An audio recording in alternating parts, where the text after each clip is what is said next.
Hello mga kaprobinsya, and so back tayo ngayon.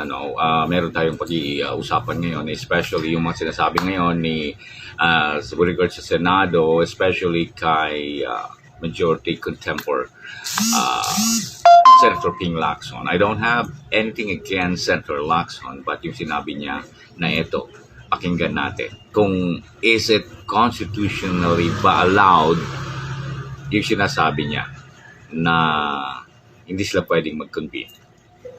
We will listen. Body house, lagi. Yun So may chance na hindi makapag-convene, sir? Kung matalo sa botohan, edi hindi paano magko-convene kung ang rule ng impeachment court wag mag-convene. They must be able to convince the majority to vote in their favor.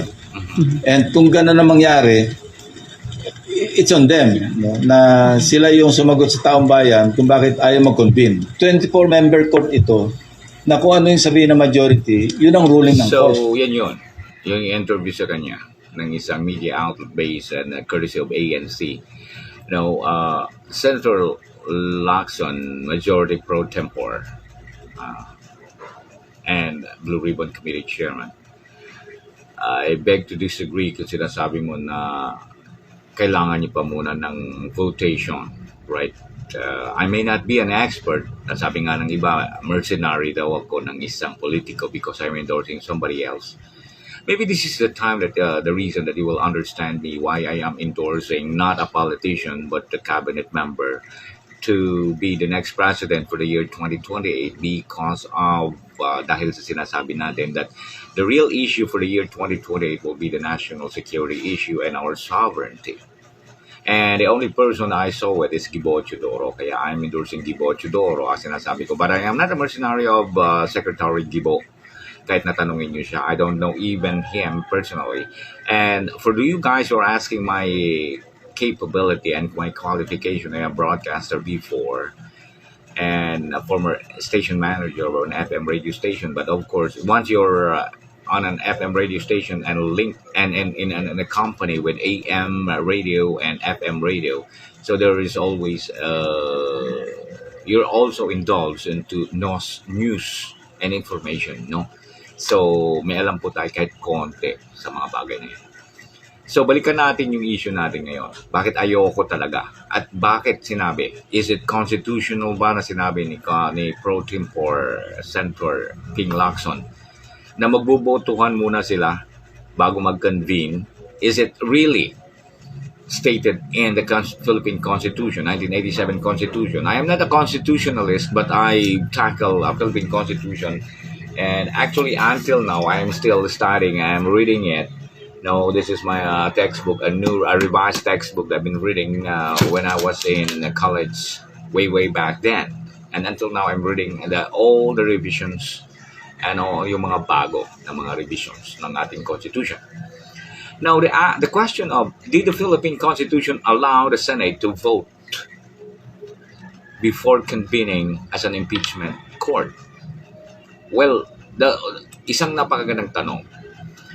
And the answer would be, based on the 1987 Philippine Constitution and recent legal interpretation as of May 2026, the Senate is mandated to convene. Again, ulitin ko, ang Senado is mandated to convene as an impeachment court once the articles of impeachment are transmitted from the House of Representatives.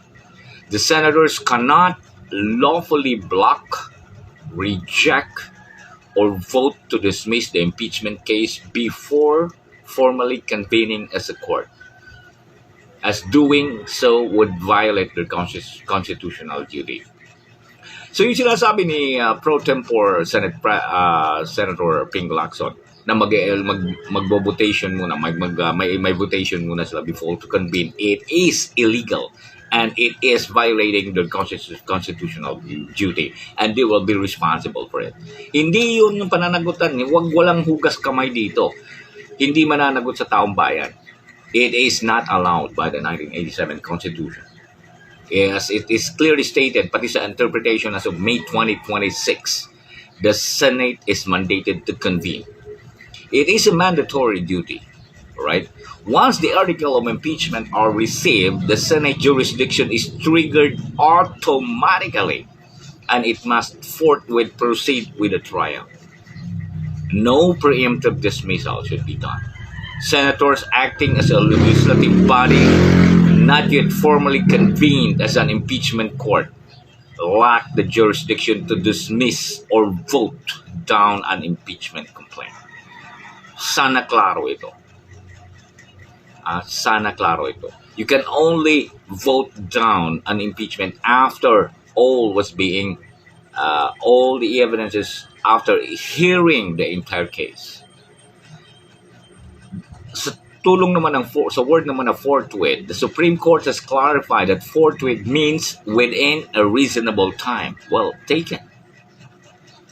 Allowing the Senate to prepare for the trial rather than ignore or dismiss it immediately. Gets nyo? Hindi pwedeng i-dismiss it immediately.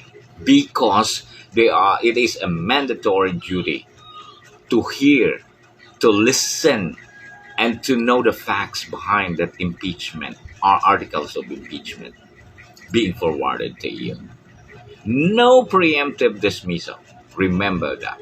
Mga senators, Senator Robin, mga minority, Senator Robin Hood Padilla, sabi mo, ang papel ng minority is to oppose. You're wrong. Challenge me. Alright? Challenge me. Malit ako na vlogger. Malit ako na content creator. But challenge me for that. Hindi nyo papel ang mag-oppose. No preemptive dismissal. Senators acting only as a legislative body, not yet formally convened as an impeachment court, lack the jurisdiction to dismiss or vote down an impeachment complaint. And you can only vote down an impeachment complaint after hearing those. And here is the distinction in roles. While senators may debate or prepare, they cannot formally vote to kill an impeachment case before it is properly presented to them in an impeachment court setting. Klaro ba? Ulitin ko. While senators may debate or prepare, they cannot formally vote to kill an impeachment case before it is properly presented to them in an impeachment court setting. I hope klaro ito. As it is being highlighted by legal experts and senators during the 2025 impeachment discussions involving Vice President Sara Duterte pa rin. Any attempt to kill the impeachment complaint through a resolution before the Senate sits as a court is deemed procedurally and constitutionally flawed. Again, ulitin ko,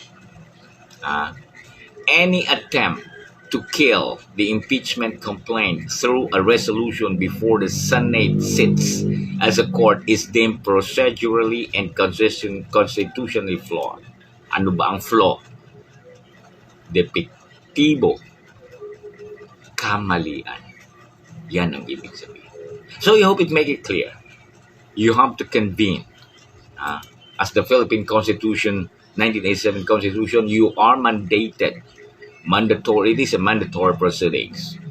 The Senate has no discretion to refuse, return, or hold articles. It is duty bound to immediately convene as an impeachment court.